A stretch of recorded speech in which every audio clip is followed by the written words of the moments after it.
Life is about reaching our full potential, developing all our abilities to the fullest. That's priority number one.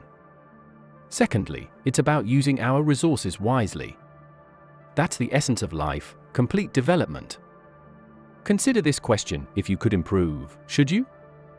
In the time devoted to work, economics, family care, success, achievement, productivity, skill development, and creativity, should you strive to do better? One of life's greatest joys is living to the fullest by giving our best effort with what we have. We've done enough to get where we are today, but sometimes a small intellectual shift, a change in action, or better discipline and thoughts can make a significant difference. These simple adjustments can start accumulating gains over 1, 3, 5, or 10 years. Here's a key insight: now is the time to shape the next decade. When your goals are clear, the effort becomes manageable. Remember, every promise has a price. Everyone must pay that price through commitment, discipline, and action. However, if your goals are compelling and clear, paying the price becomes easier. It might mean taking classes, reading books, or adopting new habits that foster personal growth and development. You're either committed to these disciplines or not. What we must avoid is disillusionment, hoping without acting, wishing without doing. So, the crucial step is to assess where you currently stand. What adjustments can you make to ensure you take daily steps toward achieving your desired treasures: mental, personal, spiritual, and financial? It's about refining your daily routine now to steer yourself towards where you want to be. Here's my personal advice to you: dig deep within yourself and tap into those remarkable human gifts waiting to be utilized. If there's anything in your life you want to change, go ahead and change it. You have the power to change your circumstances. If something doesn't suit you or doesn't bring you joy, take action to alter it. You always have the choice to transform yourself. To attract influential and committed people into your life, you must first cultivate those qualities within yourself. Instead of trying to change others, focus on improving yourself. Invest more effort into self-improvement than into your job. As you grow and develop, you'll naturally attract like-minded individuals. Here's the ultimate challenge: be patient with yourself. It takes time to establish new habits and discipline. It takes time to correct past mistakes and shift from blame to taking responsibility. Embrace this journey of personal growth with patience and persistence. Personal success hinges on your character, shaped by countless choices that transform who you are into who you aspire to be. Without a deliberate decision-making process, you might have a personality but lack true character, something distinct in my view. Character isn't innate like fingerprints, it's forged through personal responsibility and conscious effort. There's an old joke about losing football teams building character, but I disagree. Character isn't a consolation prize for unmet goals or a byproduct of tough times. Adversity alone doesn't build character, and success doesn't diminish it. Character grows from intentional qualities you cultivate within yourself, not just from facing challenges, but from how you respond to them. You develop character by how you handle life's challenges, whether you're winning or losing, gaining wealth, or facing adversity. It's about nurturing specific qualities within yourself, akin to planting seeds or building a fire. These qualities must be sought within your heart and gut, sculpted out like chiseling rock to reveal the sculpture imagined within.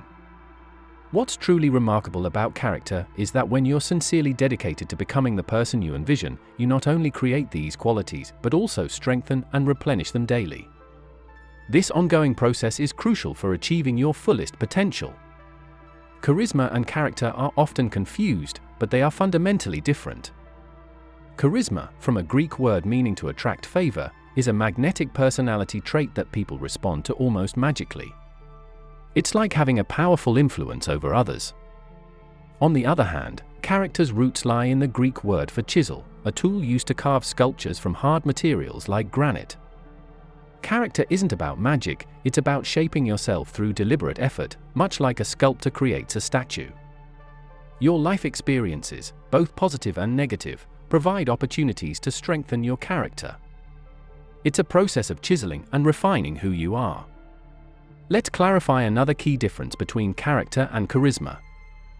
Character isn't about influencing or gaining favor with others, it's about who you are fundamentally, even if you were alone on a desert island. Your character matters in every circumstance, including isolated ones where charisma would be irrelevant. Charisma depends on interacting with others, while character is about your intrinsic qualities after refining yourself through effort. However, since we usually live among others, let's delve into how these differences between a charismatic person and someone with character can affect real-world situations, especially in leadership. Here are 4 scenarios that illustrate this. Firstly, a highly charismatic individual can sway people's beliefs dramatically, whether towards unrealistic optimism or unwarranted fear. This ability can initially energize or frighten others, but it often leads to disillusionment when exaggerated scenarios prove untrue and the charisma fades. In contrast, someone with strong character doesn't seek to lead others astray and finds their inspiration and drive from within. Secondly, charisma can cultivate devoted loyalty, even bordering on fanaticism, which can create dependence. This dependency becomes challenging when the charismatic leader departs, leaving behind a sense of abandonment that hampers future success. A leader of character, however, understands the importance of delegation and avoids becoming the sole driving force of an organization, fostering sustainability beyond their own tenure. Here's another key difference between character and charisma, especially in leadership roles.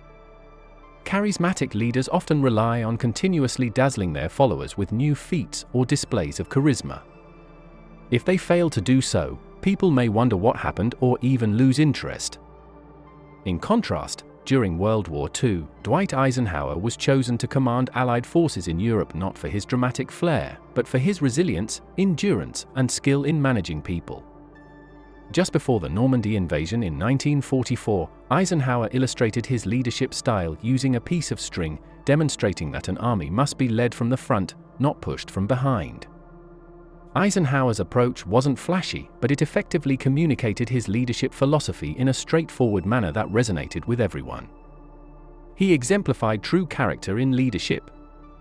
One of the major risks for charismatic leaders is their ability to attract love and devotion.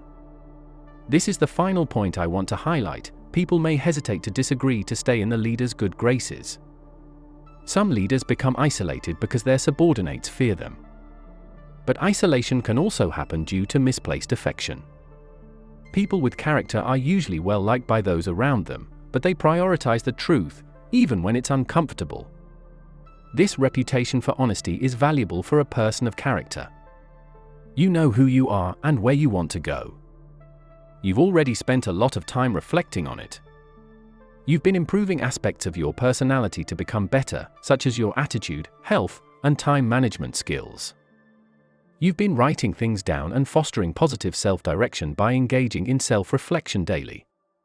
How often do you ask yourself, is what I'm doing today bringing me closer to where I want to be tomorrow? Here's what you should never do: fool yourself. You can fool your neighbor, me, or the marketplace if you want, but don't fool yourself. You can't sit around with your fingers crossed, hoping you'll end up somewhere good when you're not even moving in the right direction.